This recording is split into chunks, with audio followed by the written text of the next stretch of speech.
Hello, എല്ലാവർക്കും നമസ്കാരം.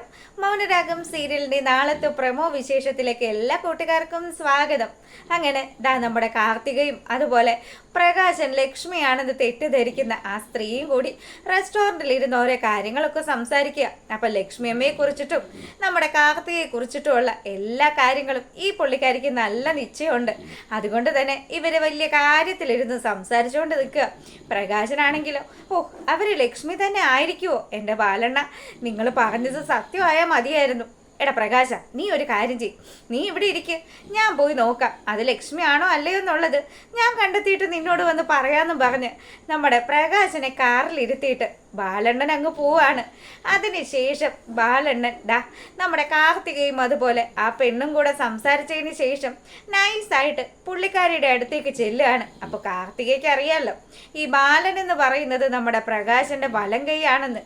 അതുകൊണ്ട് തന്നെ കാർത്തിക നമ്മുടെ ലക്ഷ്മിയായിട്ട് വന്നിരിക്കുന്ന ആ പുതിയ ലേഡിയുടെ അടുത്ത് ചില കാര്യങ്ങളൊക്കെ പറയുക. അപ്പം പുള്ളിക്കാരി എല്ലാത്തിനും എസ് മൂളുന്നുണ്ട്. നമ്മളിവിടെ വന്നതും നമ്മളെ ഒരാൾ ഫോളോ ചെയ്യുന്നതും ഒക്കെ ഇവളോട് ഇങ്ങനെ വിശദമായിട്ട് പറഞ്ഞത് കൊണ്ട് തന്നെ ബാലൻ വന്ന് ചോദിക്കുന്ന സമയത്ത് എൻ്റെ പേര് ലക്ഷ്മി എന്നാണെന്ന് പറയുക, എൻ്റെ മോളാണ് കാർത്തിക എന്നുള്ള കാര്യം കൂടി പറയുമ്പോൾ അവിടെ നമ്മുടെ ബാലണ്ണൻ ഫ്ലാറ്റായി. അങ്ങനെ നേരെ വരിക പ്രകാശൻ്റെ അടുത്തേക്ക്. എടാ പ്രകാശ, എൻ്റെ ദൈവമേ, അമ്മയും മോളും ഒക്കെ ഉണ്ടല്ലോ, അവർ അമ്മയും മോളും ആണെന്നൊന്നും കണ്ടാൽ പറയത്തേ ഇല്ല. എൻ്റെ പൊന്നു പ്രകാശ, നിനക്ക് കിട്ടാവുന്നതിൽ വെച്ച് ഏറ്റവും വലിയൊരു ലോട്ടറി അടിച്ചിരിക്കുന്നത്. എന്ത് ഭംഗിയാണ് ആ പെണ്ണിനെ കാണാനായിട്ട്. എടാ അതാടാ നിന്റെ മഹാലക്ഷ്മി എന്ന് പറഞ്ഞു. അണ്ണാ, നിങ്ങൾ ചുമ്മാ എന്നെ കളിപ്പിക്കുന്നതൊന്നും അല്ലല്ലോ അല്ലേ? അല്ലടാ, സത്യമാണ്. ആ പെണ്ണിനോട് ഞാൻ പേര് ചോദിച്ചു, അവള് മഹാലക്ഷ്മി എന്നാ പറഞ്ഞത്. അങ്ങനെയാണെങ്കിൽ അത് നീ വിവാഹം കഴിക്കാൻ പോകുന്ന മഹാലക്ഷ്മി തന്നെ ആയിരിക്കും. അല്ലെങ്കിൽ പിന്നെ കാർത്തികയുടെ കൂടെ അവരിവിടെ വരേണ്ട ആവശ്യമൊന്നും ഇല്ലല്ലോ. അങ്ങനെയാണെങ്കിൽ എൻ്റെ അണ്ണാ തകർക്കും ഞാൻ. ആ രീതിയിലൊക്കെ നമ്മുടെ പ്രകാശൻ ഭയങ്കര സന്തോഷമൊക്കെ ഇങ്ങനെ പ്രകടിപ്പിച്ചുകൊണ്ടിരിക്കുക. ബാലണ്ണനും നല്ല സന്തോഷമൊക്കെ ഉണ്ട്. പ്രകാശൻ ഇനി ഏത് വഴിക്കാണോ പണി കിട്ടാൻ പോകുന്നത്. എന്തായാലും രാജപ്പനുമായിട്ട് തെറ്റിപ്പിരിഞ്ഞിരിക്കുവാണല്ലോ. അതുകൊണ്ട് തന്നെ ഇനിയിപ്പം ബാലണ്ണ മാത്രമേ ഉള്ളൂ തനിക്കൊരു സഹായത്തിന് എന്നുള്ള രീതിയിൽ നമ്മുടെ പ്രകാശനും ബാലണ്ണനെ ഒരുപാട് സപ്പോർട്ട് ചെയ്ത് കൂടെ നിർത്തുകയാണ്. അങ്ങനെ ഇവിടെ ഈ കാര്യങ്ങളൊക്കെ നടക്കുമ്പോഴാണെങ്കിലും നമ്മളെ കാണിക്കുന്നത് നമ്മുടെ സരയു കുഞ്ഞിനെ കാണാത്ത സങ്കടത്തിൽ വളരെയധികം വിഷമിച്ച് അങ്ങനെ അവിടെ നടക്കുകയാണ്. അപ്പം നമ്മുടെ ശാരി ചെന്നിട്ട് മോളോട് പറഞ്ഞു, മോളെ നീ ഇങ്ങനെ ടെൻഷൻ അടിക്കല്ലേ, കുഞ്ഞിനെക്കുറിച്ച് അന്വേഷിക്കാനുള്ള കാര്യങ്ങളൊക്കെ നമ്മൾ ചെയ്യുന്നുണ്ടല്ലോ. അമ്മ ഒരക്ഷരം പോലും മിണ്ടിപ്പോകരുത്. നിങ്ങൾ മര്യാദയ്ക്ക് എൻ്റെ കുഞ്ഞിനെ നോക്കിയിരുന്നെങ്കിൽ ഇന്നിപ്പോൾ ഞാൻ ഇങ്ങനെ കരയേണ്ടി വരുമായിരുന്നു. നിങ്ങളും നിങ്ങളുടെ ഭർത്താവും രണ്ടുപേരും കണക്കാണ്, രണ്ടിനും മുഴുവൻ ഭ്രാന്താണല്ലോ.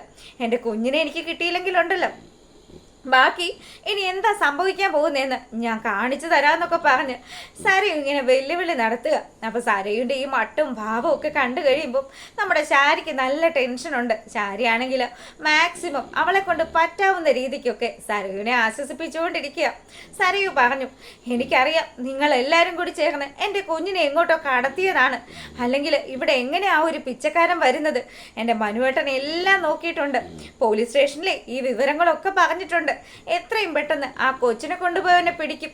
അതോടുകൂടി എല്ലാവരുടെയും കള്ളക്കളികളൊക്കെ അവസാനിക്കുമെന്നൊക്കെ പറഞ്ഞ് ഇവള് ഭയങ്കരമായിട്ട് ദേഷ്യത്തിൽ സംസാരിച്ചതും നമ്മുടെ ശാരി പറഞ്ഞു, എൻ്റെ പൊന്നു മോളെ, ഞങ്ങൾക്ക് അറിയില്ല എന്താ നിന്റെ കുഞ്ഞിന് സംഭവിച്ചതെന്ന്.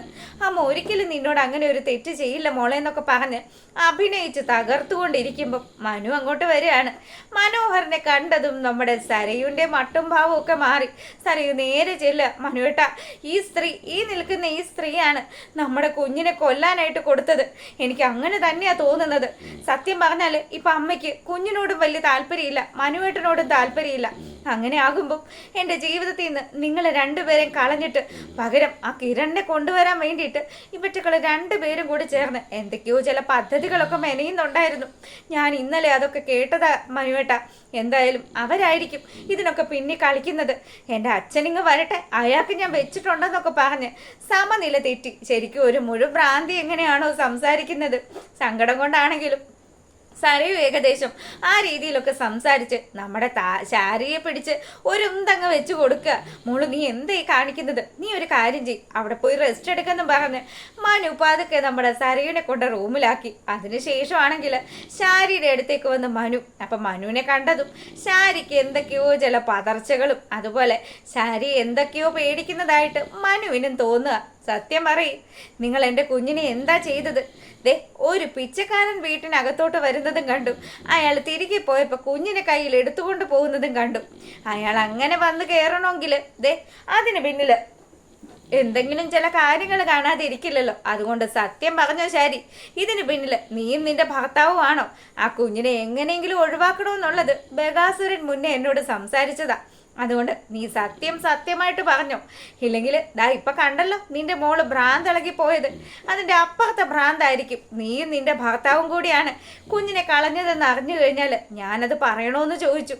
മനുവിന് മിനി പിടിച്ചു നിൽക്കാൻ പറ്റാണ്ടതാ നമ്മുടെ ശാരി സത്യങ്ങൾ മുഴുവനും വിളിച്ചു പറയുക.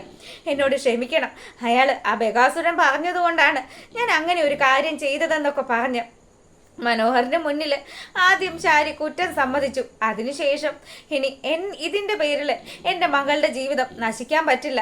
നീ ആവശ്യപ്പെടുന്നത് പണമാണല്ലോ, ഞങ്ങൾ എങ്ങനെയെങ്കിലും കുറച്ച് പൈസ ഉണ്ടാക്കി നിനക്ക് തരാം. നീ എൻ്റെ മോളുടെ ജീവിതത്തിൽ നിന്ന് എന്നേക്കുമായിട്ട് ഒഴിഞ്ഞു പോകണമെന്ന് കൂടി ശാരി തൊഴുതുകൊണ്ട് മനുവിൻ്റെ അടുത്ത് പറഞ്ഞു. മനു ആണെങ്കിൽ കൊച്ചു പോയതിൽ വിഷമമൊക്കെ ഉണ്ടെങ്കിലും തനിക്ക് കിട്ടേണ്ടത് കാശാണ്. അതുകൊണ്ട് തന്നെ അവൻ ആ കാശ് കിട്ടണം എന്നുള്ള നിർബന്ധത്തിൽ ഇങ്ങനെ നിൽക്കുകയാണ്. ഈ സമയമാണെങ്കിൽ നമ്മളെ കാണിക്കുന്നത് കിരണും കല്യാണിയും കൂടി അവരുടെ വീട്ടിലെ CCTV ഫുട്ടേജും അങ്ങനെ ആ ഒരു ലൊക്കാലിറ്റിയിലുള്ള കാര്യങ്ങൾ മുഴുവനും നിരീക്ഷിച്ചിട്ട് ബകാസുരനാണ് ഇതിന് പിന്നിൽ കളിച്ചിരിക്കുന്നത് എന്നുള്ള കാര്യം കണ്ടെത്തുകയാണ്. അത്യാവശ്യം നമ്മുടെ സേനനും അതുപോലെ കിരണിനും ഒക്കെ പോലീസ് ആ ഡിപ്പാർട്ട്മെന്റിൽ നല്ലൊരു പിടിപാടുള്ളത് കൊണ്ട് തന്നെ അവർക്ക് പെട്ടെന്ന് തന്നെ ഇതിന് പിന്നിൽ ആരാ കളിച്ചിരിക്കുന്നതെന്നും ഏതാണ് ആ പിച്ചക്കാരനെന്നും കണ്ടെത്താൻ സാധിക്കുക. അങ്ങനെ കിരണും കല്യാണിയും കൂടി ചേർന്ന് നമ്മുടെ സരയുടെ കുഞ്ഞിനെ കണ്ടെത്തുന്നതൊക്കെയാണ് ഇനി വരുന്ന ആ ഒരു പ്രൊമോ വിശേഷത്തിലുള്ളത്. ഇഷ്ടമായിട്ടുണ്ടെങ്കിൽ ലൈക്ക് ചെയ്യാൻ മറക്കരുത്. എല്ലാവർക്കും നല്ലൊരു രാത്രി ആശംസിച്ചുകൊണ്ട് വീഡിയോ വൈൻഡപ്പ് ചെയ്യാണ്. അപ്പോൾ okay, thank you, good night.